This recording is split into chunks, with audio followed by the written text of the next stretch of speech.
So, it's currently the middle of the night. I'm working away on the next raid video you guys are going to see, and the devs just revealed something quite extraordinary, a huge post on the forums. Now, this was not delivered to us through an official blog post format, which I would expect for something so major. The devs did drop a post revealing some huge changes for World versus World, and indeed the introduction of an old Guild Wars 1 feature that you may remember, alliances into the sequel. This looks utterly insane, and I really want to talk to you guys a little bit about what the devs have done here before I get back to my other stuff. I think for the first time in genuinely years, even through the territories update, even through the addition of gliding to World versus World, even through all the Heart of Thorns changes, I guess, to guilds and the upgrades and the desert borderlands, I think for the first time in years, I'm genuinely quite excited about World versus World. This is from Gale, but a message from McKenna Burdrow, and I'm going to read out verbatim what they say and give you my thoughts as I go. So, World Restructuring is the name of the post, and it's a post that just keeps on giving. So here we go. I want to update everyone on the design we are currently investigating to help achieve population balance between worlds in World versus World, and the goals we hope this new World Restructuring system can achieve. So to just those totally out of the loop at the moment, one of the big problems with World vs. World, I'd say for years now really, has been that of a lack of server pride after several changes that have gone through, player population imbalance, meaning that matchups can be really wonky and skewed, and I guess actually player activity imbalance as well at that. Not to mention difficulties with getting like-minded people into World vs. World on the same server. You know, as someone on the outside, very casually looking in, I think for a long time now it's been hard to justify why I don't want to go in and win with World vs. World when I don't have any server pride, I don't have a community in there already, and the second I'm keen on maybe bringing my guild in to do that, we're all on different servers anyway, and it's kind of a big hassle, and people have to pay gems to get together. These are things that I think have really held World vs. World back for a long time, and the devs have been trying to figure out what they can do to address them. One of the big changes fairly recently, I suppose, was that of server linking, where they basically just merged a ton of worlds together to bump up player numbers. Well, here's their more long-term solution, and it's fantastic. So the goals of these big World versus World changes are to create great matches, to handle population fluctuations, to balance teams, and to diversify World versus World experiences. Also, I'll add as a note, it seems like one of their big things they're going to accomplish here is sort of emphasizing guild play and community play in World vs. World, which already exists there, but I think will exist to an even greater extent, and that's only good for the game after these changes go through. So, they say, it's important to keep in mind that we are still investigating and working on this system. It's possible that this system will continue to evolve as we develop it, and we will constantly be testing to make sure the system meets our goals and expectations for a quality experience. This post is an opportunity to share with you our plans for the new system and to respond to questions before the system is far along in the development process. Even though world linking, they say, has brought world populations closer together, it is impossible for us to get populations and coverage any closer, because current worlds do not give us the granularity needed to do that. For example, in North America, Blackgate has decent coverage across all time zones, whereas worlds like Crystal Desert have higher peak times and lower off-time hours. Because world linking isn't granular enough, we don't have the ideal link that allows Crystal Desert to have coverage that is similar to Blackgate. Ergo, with the way that World vs. World is currently structured, you can't have really great long matches between these two worlds because of the different ways that the players that make up those populations play the game. This is why, in the new world restructuring system, we will remove all players from their current worlds, and we will make new worlds every 8 weeks. This will create more granular pieces, which allows us to avoid situations like the Crystal Desert examples. Since worlds will not exist any longer, the world selection that currently is available in Character Select will be eliminated, and instead a selection for playing in NA or EU will replace it. This is huge, not just for World vs. World players, I'll add. If you look at anyone who tries to teach new players about Guild Wars 2 and get them into the game, one of the main arbitrary questions that they're always having to answer is, what server do people pick? It's kind of an annoying artifice. It only affects World versus World. Really, all that's ever mattered is, since mega servers came in, whether you're EU or NA, and that fresh account creation process is going to be different once this goes through, because worlds as we know are going to be gone. Blackgate is going to be gone, Underworld is going to be gone, Peak and Square is going to be gone, and so on. It's just EU, NA, and then a new set of worlds for what are going to be running in 8-week batches. So they revealed 2 things here. One, the deletion of all the existing worlds, but also essentially that World vs. World is getting seasons. World vs. World seasons, and their current idea is 8 weeks. So here's what the devs say about this world creation. They say the new system they've got creates worlds and assigns them a pre-generated name at the start of each season. And I wonder, by the way, the devs don't say, but I wonder whether those names will be the same or not. I guess probably they'll be different, just so the people who were on Fort Aspenwood in the past aren't now feeling like they're on a different server and it's other people that are FA. They'll probably go give it a totally fresh spin, which for flavor and lore reasons I'm vaguely curious about. But anyway, they say we use the word season to describe the time between world restructuring. We plan on 8-week seasons, which is similar to the current time between world links that they have in game as we speak. We'll discuss more about seasons later, they say. And by the way, when they say that, I don't know whether they mean in this post here on the forums, or we'll have future upcoming posts. I certainly hope we will.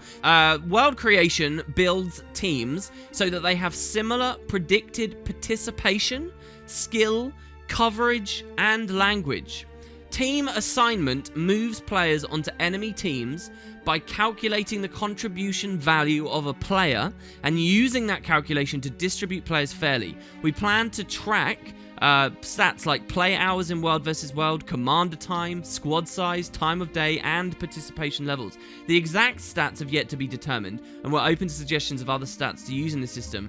The new system is basically an expansion upon the current calculations that uses play hours for world linking. So right now, when they decide which servers will be linked up to try and create some kind of a balanced matchup, which they accept has been a failure at the start of this post, but right now what they look at is play hours, and they're going to be expanding it to several other things. It's a matchmaking system, right? And I guess that in a lot of ways it could be flawed, but hopefully they do something intelligent enough and that covers enough bases that they will get a good idea. So if a player's played World vs. World before, then they'll be able to use statistics from their account to sort them into a new world when the season begins. The system also makes a world assignment for players who have not played World vs. World before when they first begin. Ideally, the system will assign a new player to a world on which their friends or guildmates are playing, thereby making it easier than it is at present for people to play with friends in World vs. World. So what does this mean? If you are, once this patch goes out, once these changes are in, if you've never played World vs. World, and one of the things that's been holding you back is all your mates are on a different server, it should just freely match you at the start of a season with your friends, with your guildies, and you'll be able to play with them anyway. So that's great, and that's something that's really needed to get fresh blood into the scene, which is one of the main stopgaps. I have no doubt World vs. World is amazing once people get in and have those established communities. It's just there are barriers to get there, and this is already solving that. So pretty interesting, and it will be interesting, obviously, to see how well that matchmaking pulls off or not, and I think most of the discussion will end up around that eventually. Moving on, though, they say playing with guildmates, alright? We want to make sure that playing with World vs. World guildmates is easy in this new system. Guilds will be able to specify if they're a World vs. World guild. This essentially means that the world restructuring system will consider that factor at the start of each season when assigning the guild to a world. On an individual player level, once a player's guild has specified that they're a World vs. World guild, the individual player will be able to set one of their guilds as their personal World vs. World guild. When world restructuring happens at the start of a season, as long as you've specified your World vs. World guild, you'll be assigned to the same world as everyone else in your World vs. World guild, guaranteeing you will be able to play with your guildmates. So to unpack that for people who are feeling a bit lost there, basically, guilds will now be able to choose, hey, we play World vs. World, and if you designate those are your main World vs. World buddies, you'll always be just matched into that for free. It is a bit confused. I think it is a little bit iffy, especially when you consider already the guilds can choose whether they're PvX, PvE, or World vs. World, and that hooks into what kind of guild missions they get appearing. I wonder whether the devs will have both systems at play at once, or maybe this could come as a part of a guild mission change too, and they could should sort of go part and parcel of one another. I guess we'll see. But so, yeah, you're basically going to be able to say, these are your World versus World buddies. You can be in multiple guilds still, but the one you choose as your special World versus World one for the next season, which is about 8 weeks, those will be the guys that you play with. So here's the big feature. Creating alliances. I cannot believe the way that the devs are announcing this here, considering what it means for this franchise. We also want to make sure that existing World versus World communities can play together in this new system. A World versus World guild will be able to invite other World versus World guilds into their World versus World alliance. World versus World alliances function as a party for guilds. When world restructuring happens, the system assigns all members in the World versus World guilds that make up the alliance to the same world. These World versus World alliances will have certain restrictions on them, such as a finite number of guilds or a finite number of players. Our current plans for alliance size are somewhere between 500 to 1,000 members, and we're still considering the technical and matchmaking ramifications of the number that we settle upon. So there's been a bit of discussion about the size of these alliances, that could be too big, that could be too small. The devs have talked about that a bit. This is an example, one of those floating points, I guess, that will change as they start implementing it. But this is a very, very exciting idea, because what it means is you can kind of formally declare several large, or a couple of very large, or several medium-sized, or many small guilds. You can band them all together in this alliance, and that alliance would essentially then have jurisdiction over that world during that matchup. Do you guys see what this could mean? In theory, is where we once upon a time had lots of server pride going around. Now it will be alliance pride. There will be pride in the various ad hoc alliances that people have built within Guild Wars 2 as they fight for their designated world every time a new season comes up. And there will be well-known good alliances in World versus World that duke it out as these communities begin to, have a legacy and time moves on with them. This could reinfuse a lot of that magic, I think, that World vs. World had in the very early days of the game, before everybody started transferring and world linking and all those things we're familiar with started happening. So, that's alliances. They're also very clear to say World versus World alliances. World versus World alliances, of course, the feature in the original game had emphasis on PvE as well. I don't know whether there's going to be like a leading guild of an alliance. I don't know how that will work. I guess they use the party idea, so we can imagine it a bit like a party that you take into Fractals or whatever, except each slot is a guild and everyone can join or kick freely, I suppose. But yeah, so we'll see what they do there, and if alliances end up getting expanded to the rest of the game, maybe that would be cool, but baby steps, I suppose. They're very careful, I think, in this post to stress this will take a long time to come through. But let's see what else they've got for their plans. So here's a summary, and they got a nice image here you can see on screen. They say, to summarize world creation, at the start of every season, our new World vs. World restructuring system will use recent stats based on similar predicted participation, skill, and coverage to create new worlds that are filled with alliances, guilds, and unaffiliated players. So here we get the picture. So this cloud bubble, this represents a world that's been randomly generated for a season, and it's placed all kinds of different people in it. It's placed lots of individual players, it's placed some guilds that are on their own and are unaffiliated with alliances, and then it's got 2 alliances in there as well. One alliance is made up of 3 guilds, the other's made up of 2. And this collective represents the population for that world, whatever that world is called. So they say the above graph displays an example of what makes up a world under the restructuring system. Keep in mind that due to the algorithm used to keep worlds balanced, the number of alliances, guilds, and individual players can be wildly different between worlds, but the participation and playtime should be relatively the same. So here's another thing. If you guys don't understand World vs. World much, they're always very cagey about saying what exact player population numbers are for World vs. World.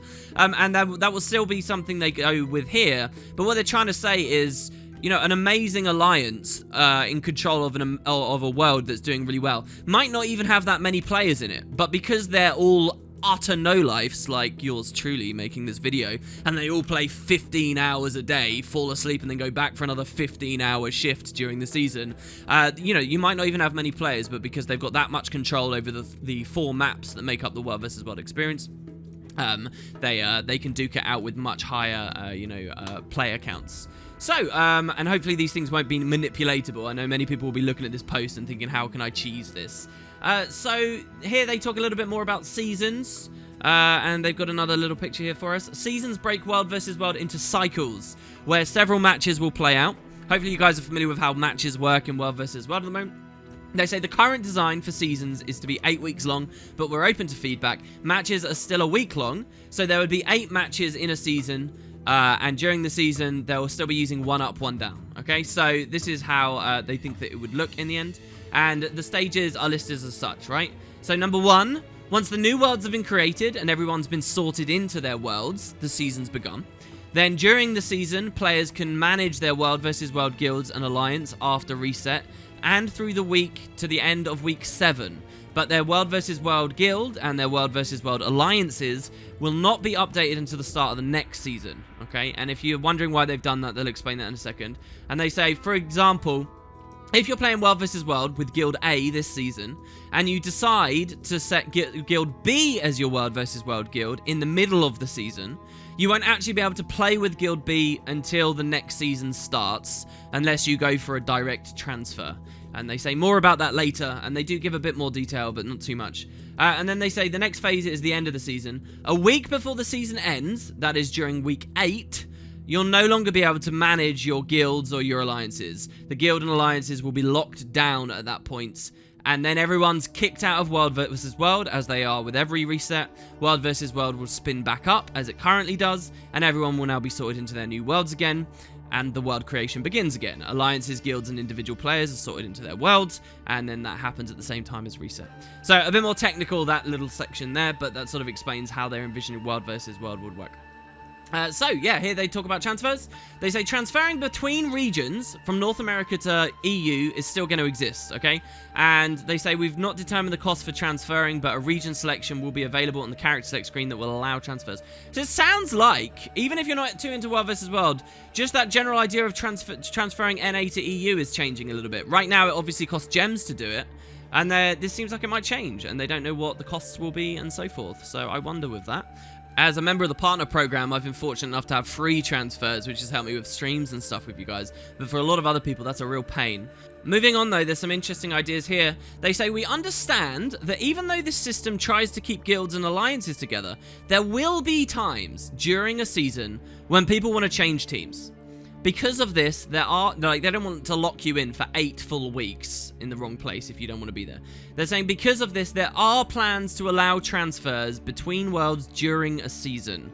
This means that new worlds will have size restrictions on them as they do currently. Players will be able to select worlds from the World vs. World panel in-game.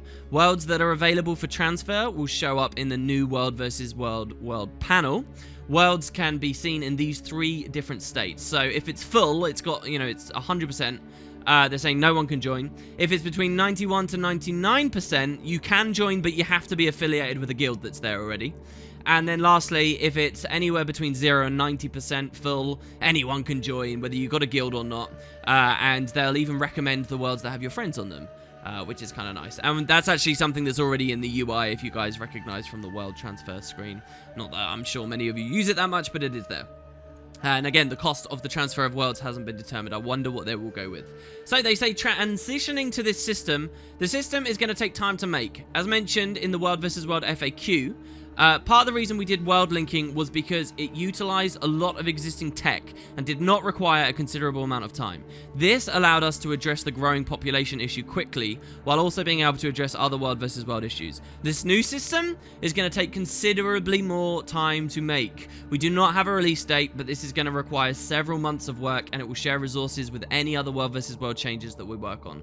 Transitioning to this system is going to be slow, and we want to make this transition as smooth as possible. Once the system is ready, we plan to give everyone several weeks to form their World vs. World guilds and alliances. We also want to give titles related to the worlds on which players are currently playing when world restructuring goes live. If there are any other transition ideas, we'd love to hear them. I mean, they say they're going to give titles. The game's got so many titles now anyway, I'm not really sure who's actually going to be hyped about that, but there you have it.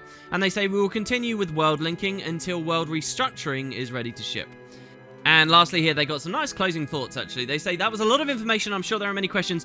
The team will do its best to answer them. We appreciate any feedback on this system. Your opinions of this system, as well as the community's response, will be an important part of how we tackle this project. So what does that mean, guys? That means if you go to the forums now, and post articulate, thoughtful comments, then they will be read and looked on board. There's going to be a lot of you watching this video right now who know more about World vs. World than I do and may have some ideas about how this could be improved. Same with Reddit, probably. They will be watching these places. And to go on, they say, if reception is not great, then the other alternative is most likely to continue world linking. So they're saying if this is bad, then it's just going to be world linking forevermore. Even though making the choice between the two systems might seem a little too drastic a change for some people, we have been exploring other designs to deal with World vs. World populations for years. And we believe that world restructuring or world linking are the only solutions that meet our requirements. Simply blowing up worlds or removing people from worlds on which they currently play is very high risk, which is why we have avoided it for so long. And the only reason we're considering world restructuring now is because it allows players to maintain and to continue to build some of the communities they've created through the years. So there you have it, guys. That is the big idea for World vs. World alliances.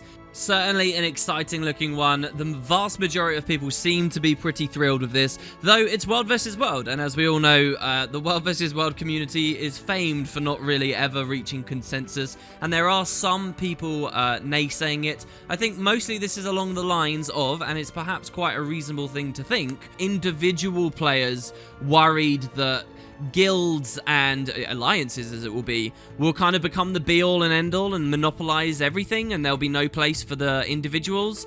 I'm not sure how much I buy that, but then again, I'm not also the most expert person at World vs. World, so maybe you guys have got some thoughts on that. Maybe it's okay if communities and alliances and guilds are, you know, the predominant force in these areas, as long as they're easy to get into, because at the end of the day, it's finding a community that makes, and building those stories, right, that makes MMO gameplay so fun. I think this short Reddit exchange expresses my preliminary thoughts really well. The top commenter saying this is a huge shake-up, but it sounds promising. World vs. World needs something fresh. In NA, at least the matchups are stale. And the response saying, and in EU, where there are great matchups and communities, this really feels like it will suck all the motivation out of the game for many. Where is the pride in being part of a world if that grouping is just a random battle pug? And the response says, I'm curious because I don't know. Why can't you just form your guild and alliance to keep those communities? My thoughts exactly. And their world pride simply becomes guild pride. Guild Wars 2. Guild Wars. That's what it should be about. So I don't know. It's up to you guys to give your feedback on this. I'll be watching very eagerly, and I'll reiterate what I said at the start of this video, that I'm pretty excited about World vs. World right now. For the first time, properly excited for many, many years. So we shall see. Thanks, guys. Let me know what you think. I'll be back with some raid stuff very soon. Have a great evening, and take it easy.